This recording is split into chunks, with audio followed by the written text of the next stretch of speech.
All right, hello Facebook land, here with Rick and Tracy Ellis. We're gonna get started here. Now you can't put your headphones on.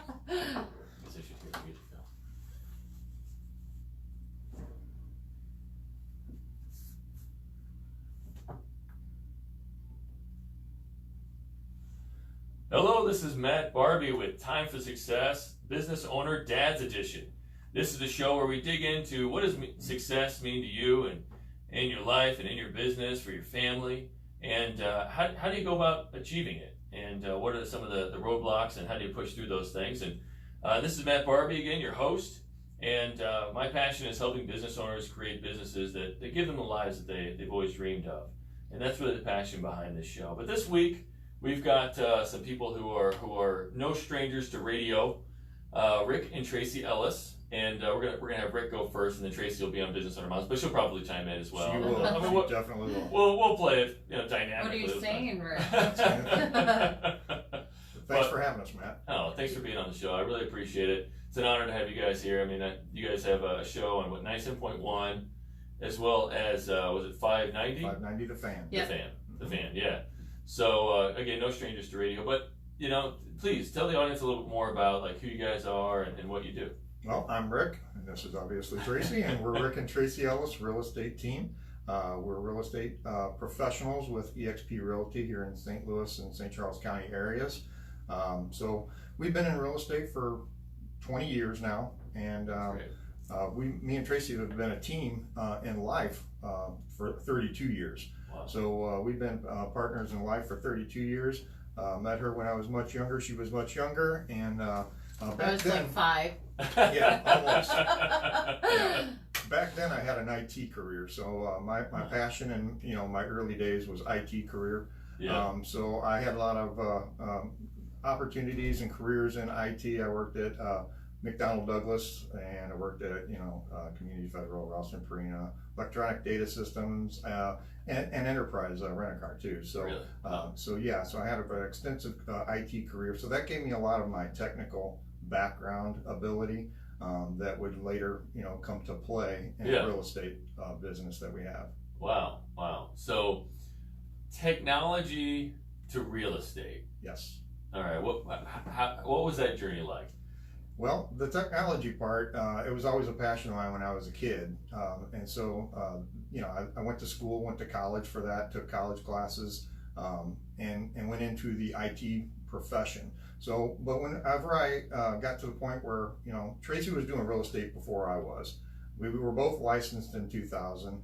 And so, there was a point where I was doing my IT stuff probably 9-10 hours a day, and then I'd come home and help her with real estate. So we had a booming real estate business while my IT career was in play. Okay. So that made for some very busy days. And so after probably 3 or 4 years of that, Tracy was like, something's got to go, because we're putting in too much time. I was, working all day, but I wouldn't be available to her during the day because I had my IT career. Right. At that point in time, we made the determination. It was a difficult one because I had a good IT career. I was making good money. Right. To go into real estate. So Tracy said, just quit your job, come into real estate. And I said, I can't just quit my job. Yeah. Because it was what I always trained for my whole life. So, but I did. We thought about it. We talked about it. We prayed about it, and we decided, let's take the chance, to go into real estate full time. So, and once we did that, then I was able to see the business in a different light when I was doing it full time. And so I kind of got all the things that she was dealing with, day to day. I was dealing with the back end stuff. She was dealing with the front end stuff. So I got a better understanding of what, she did. Yeah. And then we started talking, and we thought, hey, if we take this, level of IT and mix it with the business, bringing websites into it, bringing radio shows into it, because really our business is all about customer service. I mean, that's really Absolutely. At the core, that's really what we do, customer service. And we're blessed to be able to help people with the most, and I guess the largest investment of their life, the most important asset of their life. And so that is something that's truly an honor. In order to do that, people want to know you because you have a fiduciary responsibility to your clients as well. So you're dealing with a lot of money, large investments. So we thought, what better way to do that to allow people to get to know us than to start radio shows? You know? And that way we could come into people's homes every week. You know? Absolutely. And so you know, we thought about, you know, strategically, you know, which radio stations would be ideal for, you know, to accomplish that. Right, I was a big fan for a number of years of 97.1, and you know, who doesn't like sports in St. Louis, right? So so for 97.1, that was a good group of our audience, you know, and a lot of business owners, a lot of professionals listen to that radio station as well. So we thought, you know, if you can only have one radio station, and that was the tough one, you know, you have to start off somewhere, right? Right. You can't start off on all of them. So with that, we thought which would be the best one to do, and you know, we made the determination to go to 97.1, and so that kind of kicked off our radio career, and that was over 7 years ago that we did that. Wow. And so and then Tracy got the idea that, you know, why stop there? She wanted to, you know, we wanted to put a lot of our homes in magazines. Mm-hmm. So we went around to various different magazine, you know, distributors, and we thought, you know, how much would it cost to put our homes in the magazines? Well, when we got prices back on that, we were like, wow, those are substantial prices, you know, to put your homes in magazines. And then so Tracy said, I'll just start my own magazine. And I just kind of, you know, we laughed a little bit, but I knew she was serious. And I was like, you're serious? She goes, I'm very serious. And I'm like, well, where are we going to start with that? She goes, I think what you really said is, oh yeah, okay, Tracy, you're just going to do a magazine. Is that a little bit more accurate? That's pretty and I'm accurate. like, yeah, right, we're just going to do a magazine. I said, do you know how much work that's going to be? Because in and of itself, real estate is a very busy profession as it is. Sure. So then when you start throwing in radio shows, and now we're becoming, you know, magazine, you know, producers and distributors, and we, you know, we didn't know anything about the magazine business at that point in time, but then we really didn't know anything about radio before we started either. Now we do. Right. So she was like, yeah. So Tracy, with everything else, she went, you know, head first, 100% right into, you know, creating a magazine. She started thinking about content. She started thinking about people who could put the magazine together. Yeah. We have a business partner of ours who that's what she did too. She's really good at putting magazines together. Tracy comes up with a lot of the content. All the photos in our magazine are our photos from our houses. So we kind of thought, you know, we'll make this magazine ours, you know. And so when we talked about it in the beginning, we were like, well, what are we going to call the magazine? Because there's a lot of real estate magazines. And in order to not be confused with anybody else, I thought, well, why not use Tracy Ellis magazine? Because there's only one Tracy Ellis, you know. And so, and you know, you want to keep the name short. You don't want to Rick and Tracy Ellis, you know. So we had, you know, to come up with a name, and we had to stick with that name so that the name it means something over time. Yeah. So. Yeah. And I think a lot of people know now the magazine is a real estate magazine, but in the beginning we weren't sure, you know, are they going to get the concept that it is a real estate magazine without calling it a real estate magazine? So we put some bylines in there as being real estate magazines, and obviously our homes, you know, again on the front of the cover and throughout the magazine are all homes that we've had listed. So we don't take, you know, we don't take images from other places and put them in the magazine. So all those photos in there and all the pictures in there, they all mean something to us. Yeah, there's some beautiful homes in here. Yeah, absolutely. Yeah, we deal with a lot of beautiful homes, but again, it's important to tell everybody that we do all price points. We had a house that was $13,000 that we sold, and we have homes in $3, $4, $5 million that we sell, and everything in between, because real estate's real estate. And so my thought is, you know, if we can sell a multi-million-dollar home, we can sell a less expensive one, and vice versa. And so it's important for us for people to understand that we sell all price points in real estate. All right. So there's ugly homes, but I don't see any ugly homes in the magazine. Where are all the ugly homes? Well, it just so happens that all of our homes are beautiful. But even the less expensive homes are beautiful in their way. And I tell people, because some people call us up and they'll say, I don't know if my home is good enough to put in your magazine. All homes are good enough to put in our magazine. All homes are great. I didn't start off in a $400,000 or $500,000 house. Right. I grew up in North County, as many of us, this area did. Went to school in the Ferguson Florissant School District. I grew up in a probably less than 1,000 square foot home when I was a child. I had 2 older sisters, 1 older brother, and 1 younger brother. So we were kind of, tight in that house. It was pretty packed. So I grew up, with simple means in the beginning of my life, And you liked it. And I absolutely and we loved it. It made me who I am today. Ways, right? Yeah, it made me who I am today. So, and then our first house that we bought, I think, was $38,500. So I tell people, you have to start somewhere. Absolutely. Where you end up, who knows what. But the hard work that you put in, throughout your career, that's going to, be what things that are, going to advance you. So with that, the magazine has been very, very successful for us. We've in the beginning we started out distributing that to the grocery stores and the various businesses ourselves, because again, we didn't know what we didn't know. So we created the magazine, and now we're like, well, now what do we do with it? So we got all the businesses and grocery stores to allow us to put our magazine in there, and then we had to get them there. And we didn't know that there was companies that do that very thing, that they'll go and distribute the magazines for you. Right. So so we, we're literally putting all these boxes in our trucks and driving from store to store to store to store to put the magazines with up our on son's Sundays.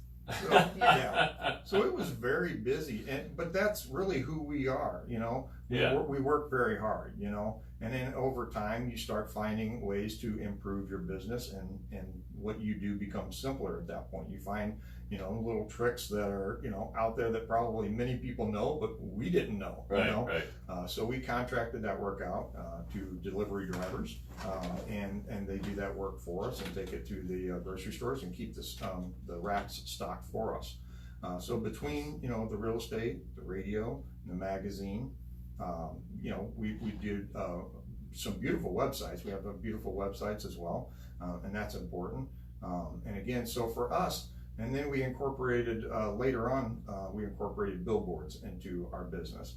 So all of those things together, we have I think 10 or 11 billboards in the St. Louis area right now. So we've got a lot of branding going on. Absolutely. But that's important to the business, is to let people know who we are, what we do. So I think all those things together, putting all that stuff out there, the co-branding, gets people, to understand who we are, what we are, and then by them allowing us into their homes every week on the radio show, that really gives them a better understanding of who Tracy and I are. And so that helps with our business tremendously.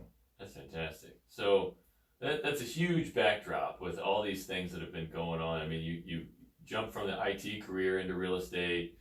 You have your own magazine, radio show. You run around delivering your own magazines as well. Right. Having the kids. I like how you said the kids were kind of involved. So so with that immense backdrop, right, of all this stuff that's going on, tell us a little bit more about your family and what it was like.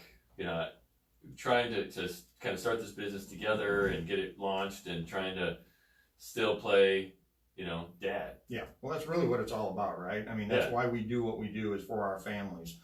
So that's the thing. Me and Tracy have 4 beautiful sons, very handsome young men, and we didn't have any daughters. We were trying. That's why we had 4 sons.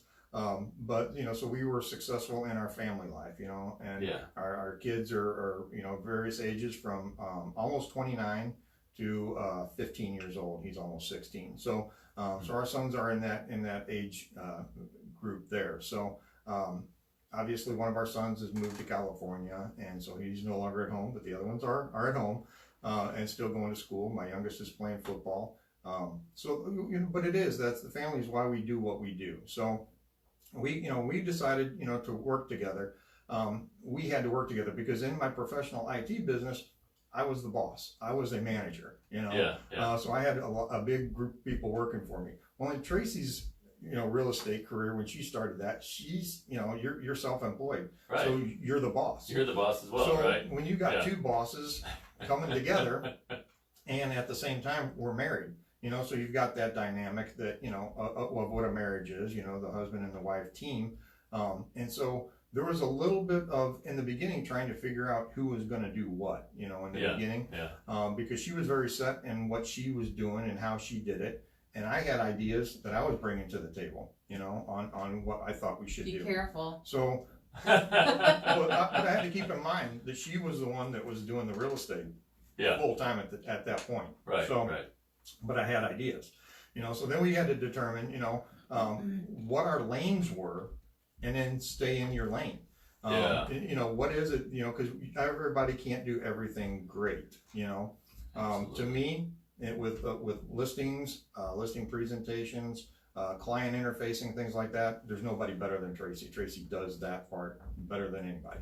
I think we, enhance that with the team that we bring to the table. So I think that our listings and appointments and things like that go tremendously well because we are a team.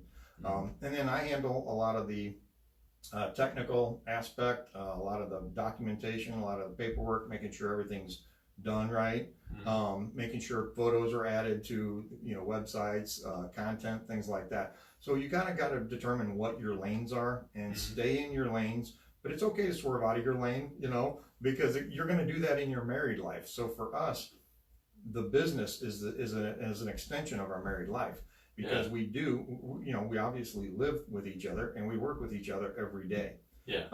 So that's one of those things that, we kind of have to figure out how to do that. And it can be complex when you have children. You've got work, and then you've got your marriage. Marriage and children alone are a tough thing to master, sometimes. But when you throw the business end in there, it can be very difficult. But you have to kind of determine that, really, what are you doing this for? And is there anybody in the world that you'd rather do it with, Because if you've got the same goal in mind, your goal is to support your family, who better than to get into business with than your spouse? Because you're both have the same goal, And for me, that's a big part of it. And that's probably the biggest question I get asked is, how do you guys not kill each other? Because you're with each other all day long, from the time you get out of bed till the time Some you go to bed. days we'd like to. Really, overall, probably but that's versa, true. That's true of probably all relationships, not let alone ones that are in business as well together. So but most of the time, it's awesome.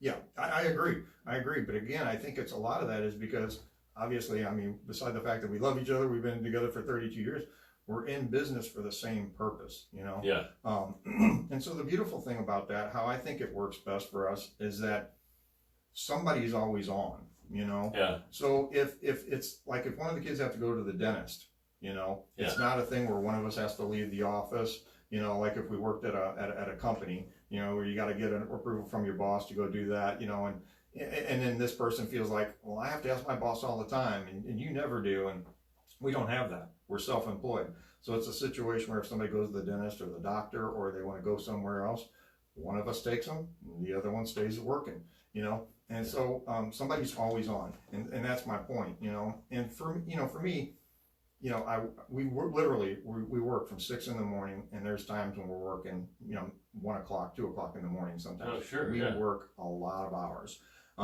And so by putting that time in, the saying always, comes back to me that, if you do something you love, you don't really look at it as work, And so, when I think about the hours that we put in, I'm like, wow, I should be sick of this, because we work all the time. And our friends will tell us, man, you guys work all the time. We do, but we love what we do. So it really doesn't feel like work all the time. Now, I'm not going to say that there aren't some days that do feel, like, a truck ran over you and backed up and ran over you again, because some of the days are busy like that. But overall, we love what we do. That's great. And we love who we do it with. Yeah. So at this point, you guys have worked a lot of stuff out over the course of 20 years. I'm sure there's still days trying to work things out as well, of course, because life's always changing and growing, evolving, and all that stuff. So if we think back like 20 years ago, your eldest was what, 9? Right? Yeah, Mm-hmm. 9. Exactly. So, so think back then. You know, you've got a 9-year-old, and is that the only one, or did you have a couple other ones? Yeah, we had another one. Okay, cool, Yeah. cool. Yeah. And it would have been about 3 at the time. It would have been about 3. So you got a 9-year-old, a 3-year-old, and you're jumping in a career, you know, and then you guys sit down and you know that everything's riding on the success of this, and you get to that first moment where you say, Tracy, I think you're doing it wrong. Tell us what. Wow. How did you? That'd be a better visual.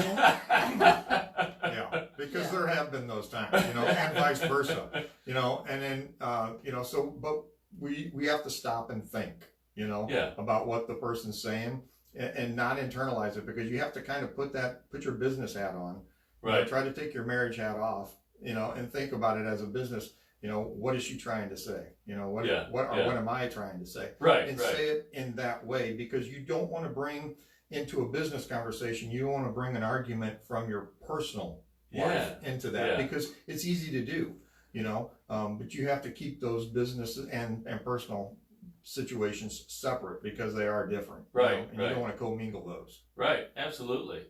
Well, and it can be, I'm sure, tough jumping in from that IT role, IT hat. Right. And then, you know, she's got all that experience and all that knowledge, and, you know, you're thinking of it from a different perspective. Right.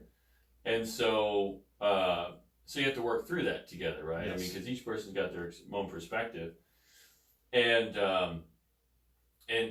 you know, you are trying to jump in and be helpful and everything like that, and she's just kind of trying to keep the train going and keep it moving and growing.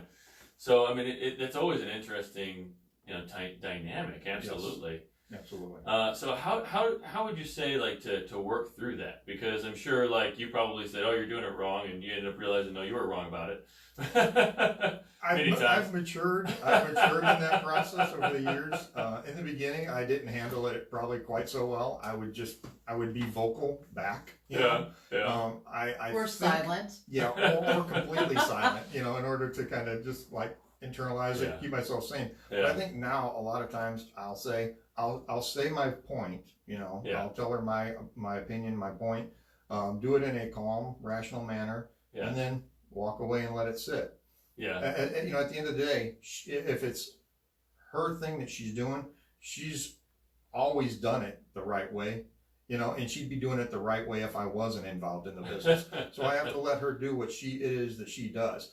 I have a right to my opinion. She's got a right to hers, and we both listen to each other. But at the end of the day, it's like, whose task is that? It's your accountability.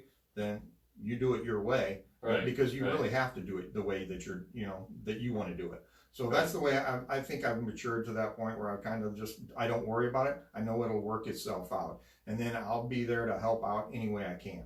Yeah, that's fantastic. And tell me a little bit more too about you talked about kind of like staying in your lanes. Like, how did you guys kind of figure out like who's going to focus on what? Just very natural. I mean, it's very natural. That was the easiest part of it, is because I'm an IT guy.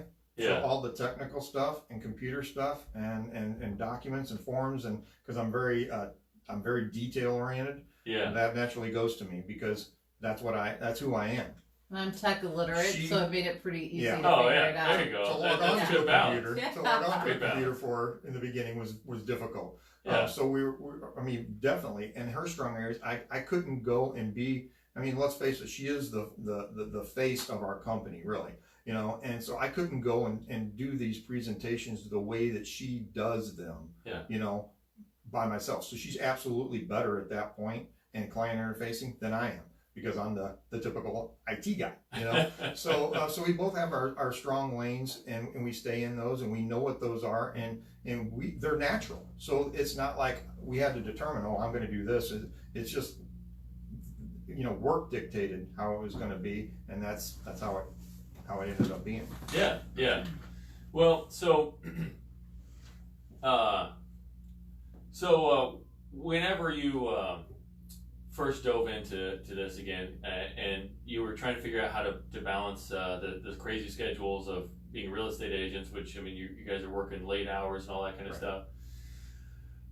You had the 9 and the 3-year-old. How did you guys figure out how to balance that out? How did you guys figure out how to integrate that? Well, again, it was we needed to be wherever we needed to be. So one of us had to be at the house. Yeah. So in the early part, it was more one of those things that, since Tracy was involved in it, from a professional standpoint at first, there was times when she would go on the listing appointments by herself. Yeah. She would go do whatever she needed to do, and then she would come back. Okay. And then when it came to like if she needed a sign put up or lockbox put up or something entered into the MLS or something entered into a website or something like that, that was something I could do from home. Yeah. So but somebody was always at home with the kids. So and we're proud of that fact that we can actually say that none of our children have ever had a babysitter. There was a time when I worked third shift. And she worked during the days so that we could be with our children. So our children's at the focal point of our lives, and so whatever we got to do to make sure that they were taken care of, that's what we did. And so that's the good thing about the business, being in business with her, is that one of us can be somewhere doing the business part and one of us can be with the family if necessary. Well, excellent. So we got like 30 seconds. So real quick, we're gonna shift right over to Tracy. My better half. Yeah. Yes, the better half. But real quick, just if somebody doesn't catch that part of the show or the next show, how would somebody get a hold of you? Just best way to reach me is call me at 636-699-2197, or you can always email me at rick@tracyellis.com. Awesome. Well, thank you so much. And this has been Time for Success Business Owner Dad's Edition, and this is Matt Barbie, your host. And again, if you're looking to build a business that gives you and your family the life that you dream of, please feel free to reach out, 314-441-5423. All right. Hang tight and watch for Tracy to get on next.